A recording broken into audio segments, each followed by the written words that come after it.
Ayo kita story of my life lagi, kejadian tidak mengenakan gue dengan abang ojol. Dari ceritanya ini gue tuh abis dari salon, abis itu gue pesan ojol nih ya seperti biasa. Terus gue lanjut pakai kerudung dan abis itu gue mau bayar nih. Pas sebelum itu gue tuh dapet chat masuk dari si abang-abangnya. Dia nanya lokasinya ini sesuai sama titiknya kan? Terus gue bilang iya sesuai kok. Terus abis itu dia bilang oke, saya OTW. Sudah kan gue ke depan gue bayar. Itu tuh belum ada 2 menit bahkan dari si abang-abangnya bilang OTW, tiba-tiba gue ditelepon. Pas gue angkat kagak ada suaranya. Terus gue udah panik kan kayak apa dia udah nyampe nih di depan. Akhirnya selesai bayar gue langsung ke depan. Benar ada abang Gojek di situ. Terus akhirnya gue bilang maaf ya pak udah lama ya. Terus habis itu dia bilang iya udah dari tadi, saya kira ini salah tempatnya soalnya udah lama banget loh saya di sini udah kali 10 menitan.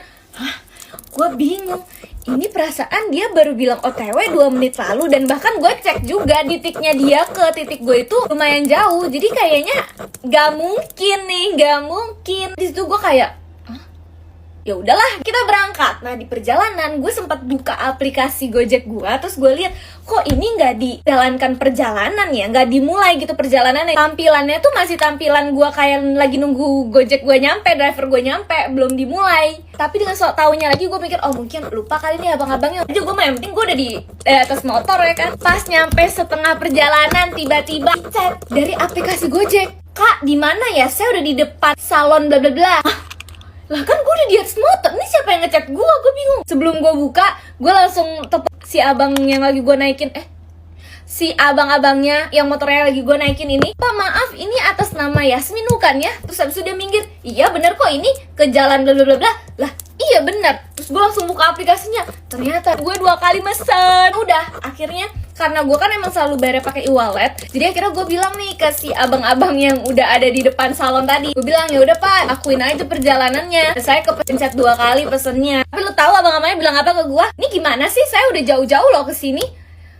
Kata gue mak, sabar dulu, tenang dulu. Itu gue belum selesai ngetik, gue udah pengen ngetik lagi. Soalnya saya bayar pakai e-wallet, jadi nggak apa-apa, selesain aja perjalanannya. Pas saya bayar kok, nah, itu e-wallet otomatis kepotong. Dia udah ngobrol-ngobrol kayak gitu, jadi gue juga gedek juga kan. Gue balas lagi, ya iya pak, nggak apa-apa. Itu kan saya udah bayar pakai e-wallet, mau ada saya atau enggak bapak jalan aja. Ntar juga kalau udah nyampe tinggal selesaikan perjalanan aja pak, bapak tetap dibayar kok. Belum kelar sampai situ aja nih. Driver gue juga ngeselin nih. Ini driver kagak tahu jalan. Dia bilang ini yang di belakang UI itu ya? Bukan pak. Terus abis itu dia bilang terus ini di daerah mananya nih? Gue kasih tahu tapi dia tuh nggak tahu kayaknya. Akhirnya gue bilang iya pak nanti saya arahin aja kok. Terus nggak tahu kenapa nih dia kayaknya nggak percaya sama gue. Dia buka sendiri aplikasi Google Map. Rubat gue ngomong nanti saya arahin, dia minggir, dibuka Maps. Udah nih kan jalan lagi, dari belakang gue ngintip tuh ke HP-nya, ke Maps-nya. Oh Maps-nya ternyata ngarahinnya belok kiri.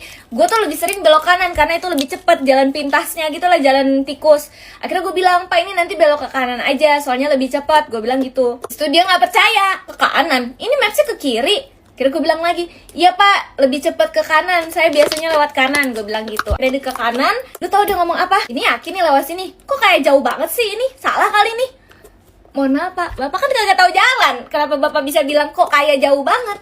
Kecuali bapak emang udah tahu nih jalannya, jadi bisa membandingkan sama jalan yang bapak tahu sama jalan yang saya kasih tahu. Kan bapak nggak tahu. Kalau bapak bisa ngomong seperti itu, gue di situ yang abis ngurusin driver satu lagi, digituin lagi, gue jadi kayak justru lewat kiri malah lebih jauh pak, ini udah paling cepet, gue bilang aja gitu. Terus udah nih kita lanjutin perjalanan. Dan si bapak ini ya bawanya barbar banget, ada gajlukan dihantem sama dia tuh. Sampai nih di mana kita kan jalan lurus gini, depan kita ini ada bapak-bapak yang lebih tua lagi daripada driver gue. Mungkin kayak udah 60-an deh kayaknya.